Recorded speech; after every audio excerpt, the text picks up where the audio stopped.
Hi guys, I'm back and today I'll be interviewing DJ Shannon, one of my favourite DJs. His name is pronounced as DJ Shann, and I saw him at the Scarborough Sunset Markets, and then I started following him, and now I'm here interviewing him. Now we're buddies. Yeah. Hope you enjoy the interview. Cool. When did you start DJing? Like how old? So I first started DJing when I was 17, so back in 2010. I saw, actually no, it was 2011. It was, so 10 years ago now. I saw like a video on YouTube of this guy DJing on a tractor controller, and then I just was like amazed with how awesome it was. So I bought the controller, and I kind of went halves with my parents for my birthday, and then just literally spent like 6 months at home every night practicing, and then I started doing like house parties and birthday parties, and then it kind of grew from there. What made you want to start DJing? It was that video, hey, so I watched the video and like really loved music. I loved Ministry of Sound albums and like all that kind of dance music from back in the day, so I just wanted to kind of figure out how I could mix the songs together and make like a mix of tunes that I liked. But it was funny, the first party I ever went to, it was like a 17th birthday for this girl from St. Mary's, and when I got there I kind of realised that this 17-year-old girl probably doesn't want to listen to electro house all night. She probably wants to listen to like Katy Perry or like whatever's on the radio. So I was like frantically downloading songs to like play at her party. But it went well. I think I charged her like $50 for the night, and then she paid me $100, and I was like, woo! So yeah, that was all the way back in 2011. I think my first gig was. So like after 2011, end of like maybe 6 months after buying the stuff. Who are your top 3 favourite DJs and why? So this kind of changes quite a bit depending on like who I've seen and what's kind of happening in the industry. I used to really love yacht club DJs because down here at the Scarborough Markets, like where the Scarborough Markets are, they used to have a festival called Sets on the Beach, and yacht club DJs played the closing set at that one year, and it was just insane. I was like so impressed with the way they mixed the songs together. But in terms of like nowadays, I really like, in terms of DJ performance, probably Peking Duck. They have like a really good way of like getting the crowd going and playing really good songs and getting them excited. But production-wise, probably Purple Disco Machine or Channel Trez, because they just make music that I really like. And every time I see a new song by them, I get really excited because I'm like, oh, this is my new song for the month or whatever. So yeah, those are my current faves.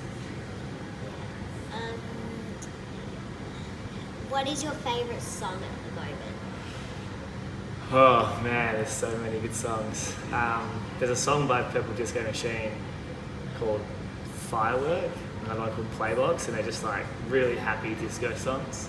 I'm really liking those at the moment. And also, I've been playing this song, Your Body, but it's like an old like 2011 Ministry of Sound song, but I kind of like recently rediscovered it, and I've been playing it in a few sets, and it's like really vibey and fun. So I suppose like every week I kind of discover a new song. I'm like, oh, this is cool. Like, and the good thing about playing all the sets is you can kind of play it out and see how it works. And yeah, sometimes like a cheeky throwback that hasn't been played for ages is better than a kind of radio tune.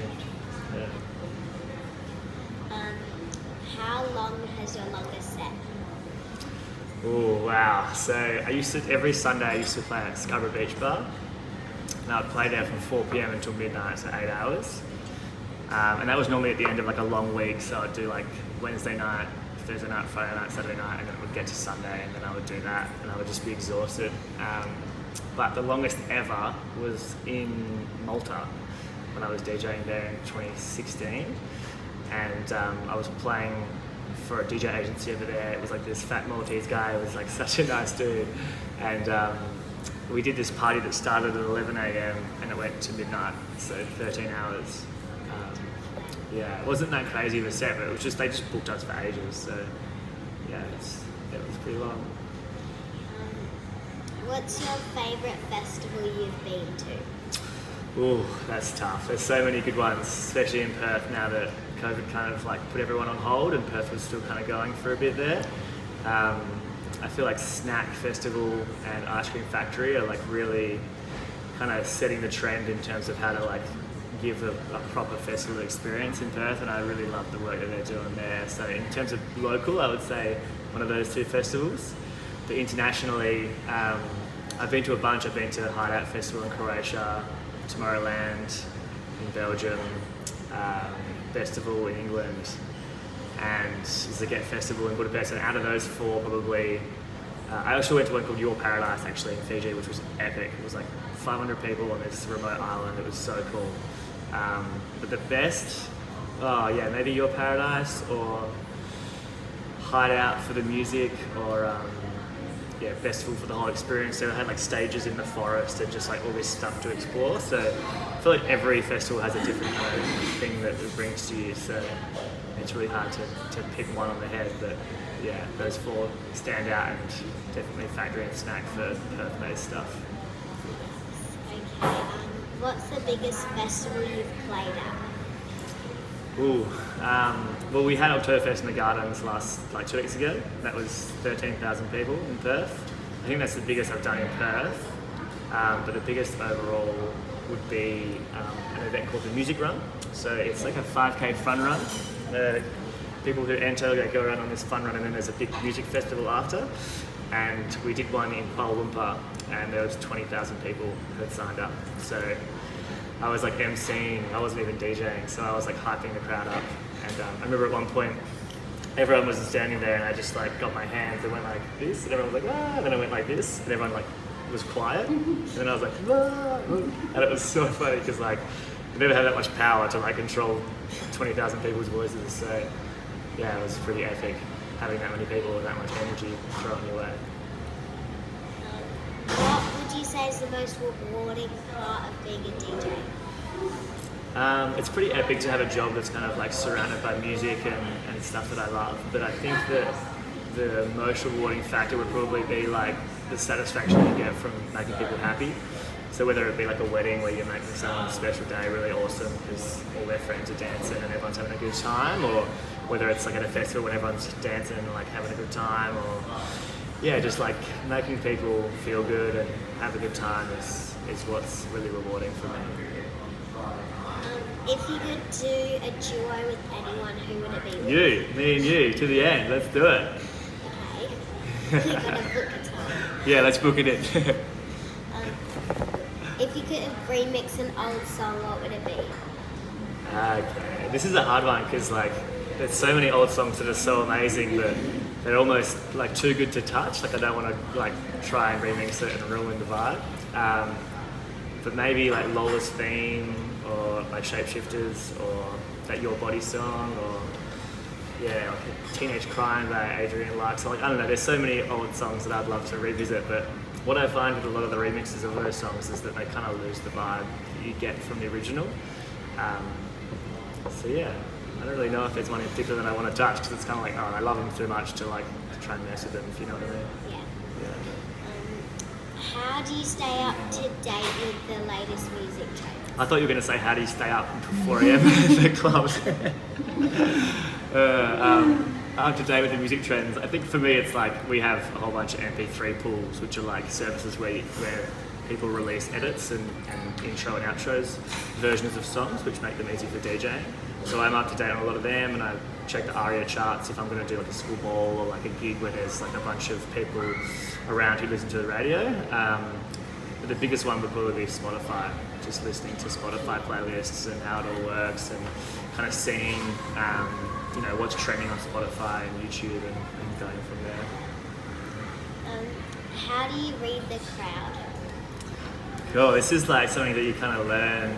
It's not something that you can kind of like, this is how you do it. It's like something that you kind of learn over gig to gig. So for me, it was always about like never pushing a vibe onto a crowd. So I never like trying to go above where they are and like play a full-on dance track when they're not dancing yet. It's all about building them up so that like you see a few feet tapping, and then you kind of go from there and build and build and build.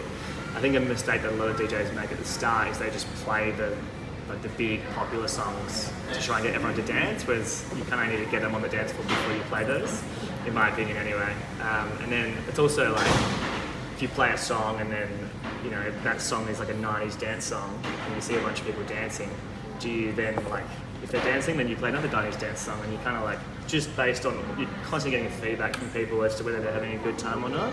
So when you get that feedback, you go, cool, that person likes Beyonce, so they're probably going to like this other song. And then you just go from there and branch off from what's working. But sometimes there's songs that work really well at one venue and then don't work at all somewhere else. So it's constantly changing depending on the crowd. And finally, what is your advice to beginner DJs? My advice to beginner DJs would be just to say yes to everything. I kind of always had the ethos that like I just wanted to DJ all the time. So someone would like, can you DJ, you know, an 8-year-old's birthday party? I'll be like, yeah. Can you DJ a hip hop competition? Yeah. Can you DJ? I got asked to DJ before the B-52s one night, and it was like 2 nights before the gig.